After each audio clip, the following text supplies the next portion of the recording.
গতকাল অমিত শাহ এবং শুভেন্দু অধিকারীর বৈঠকে আলোচনার দীর্ঘ সময় মূলত এই মন্ত্রিসভার গঠন কি হবে, কারা মন্ত্রিসভায় থাকবেন সেই বিষয়টি নিয়ে আলোচনা হয়েছে।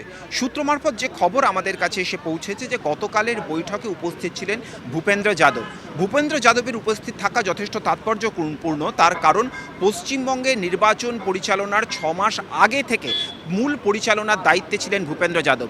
তিনি একেবারে দার্জিলিং থেকে সুন্দরবন পর্যন্ত বিজেপির প্রথম সারির নেতা থেকে একেবারে প্রান্তিক নেতা প্রত্যেককে তৃণমূল স্তরের নেতাদের তিনি চেনেন এবং যারা বিধায়ক হয়েছেন প্রত্যেকের যোগ্যতা সম্পর্কে তার সম্যক ধারণা রয়েছে। তার কারণ তিনি প্রার্থী বাছাইয়ে একেবারে অগ্রগণ্য ভূমিকা পালন করেছেন। স্বাভাবিকভাবেই এদের মধ্যে মন্ত্রী কারা হতে পারেন সে বিষয়ে ভূপেন্দ্র যাদবের মতামত ছিল অত্যন্ত গুরুত্বপূর্ণ।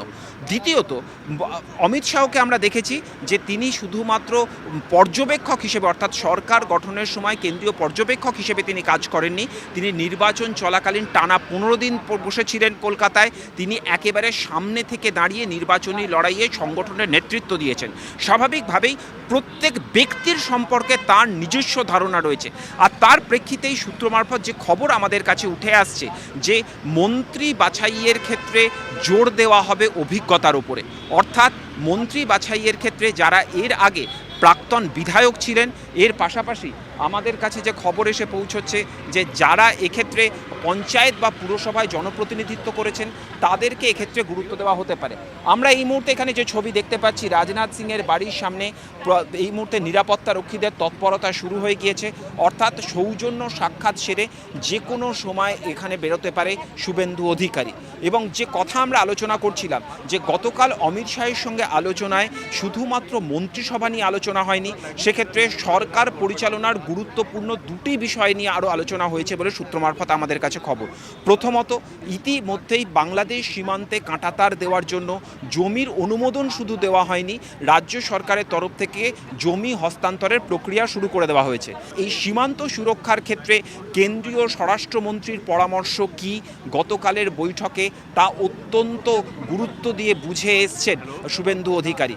এর পাশাপাশি যেদিকে নজর তা হচ্ছে রাজ্যে এই মুহূর্তে অন্যতম আলোচিত বিষয় অনুপ্রবেশকারী, এবং পশ্চিমবঙ্গের নির্বাচনের ক্ষেত্রেও অনুপ্রবেশকারী ইস্যু বিজেপির অন্যতম বড় হাতিয়ার ছিল।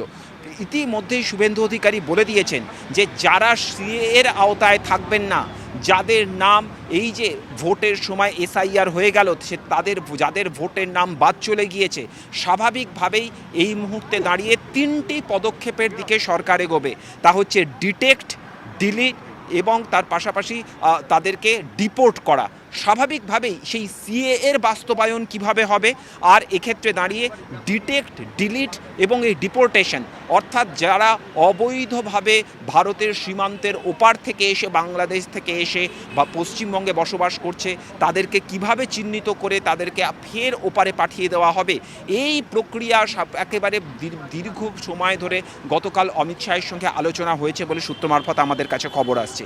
এছাড়া তৃতীয় যে গুরুত্বপূর্ণ বিষয় তা হচ্ছে পশ্চিমবঙ্গের যে সামগ্রিক আইন শৃঙ্খলা পরিস্থিতি, যা গত কয়েক বছর ধরে বাম আমলে এবং তার পরবর্তী ক্ষেত্রে মমতা বন্দ্যোপাধ্যায় নেতৃত্বাধীন সরকারের সময় বরাবর ন্যাশনাল মিডিয়ার সংবাদ শিরোনামে ছিল। এবারে সরকারের ঘোষণা আমরা দেখতে পাচ্ছি, শুভেন্দু অধিকারীর গাড়ি বেরিয়ে আসছে, প্রায় মিনিট 15-20 তিনি বৈঠক করলেন রাজনাথ সিংয়ের সঙ্গে, তিনি শুভেচ্ছা বিনিময় করলেন, ফুল তুলে দিলেন এবং তার পাশাপাশি তিনি মুখ্যমন্ত্রী হিসেবে একাধিক উপহার তিনি তুলে দিয়েছেন। শুভেন্দু অধিকারীর গাড়ি বেরিয়ে এলো এবং তিনি এই মুহূর্তে বেরিয়ে যাচ্ছেন এবং রাষ্ট্রপতির সঙ্গে তিনি দেখা করবেন বলে সূত্র মারফত আমাদের কাছে খবর। এবং এই মুহূর্তে রাজনাথ সিংয়ের সঙ্গে বৈঠক শেষ হলো পশ্চিমবঙ্গের মুখ্যমন্ত্রী শুভেন্দু অধিকারীর। যে বৈঠক অত্যন্ত গুরুত্বপূর্ণ, তার কারণ বাংলাদেশ সীমান্ত এই মুহূর্তে ভারতের নিরাপত্তার ক্ষেত্রে গুরুত্বপূর্ণ ভূমিকা পালন করছে, কারণ সরকার পরিবর্তনের ফলে বাংলাদেশ ভূখণ্ডকে ব্যবহার করে পাকিস্তান ভারতের অভ্যন্তরে সন্ত্রাসবাদী কাজকর্ম চালাতে পারে। এই আশঙ্কার জায়গা বারবার ধরে তৈরি হচ্ছে এবং তার পাশাপাশি চিকেন স্নেক অত্যন্ত গুরুত্বপূর্ণ।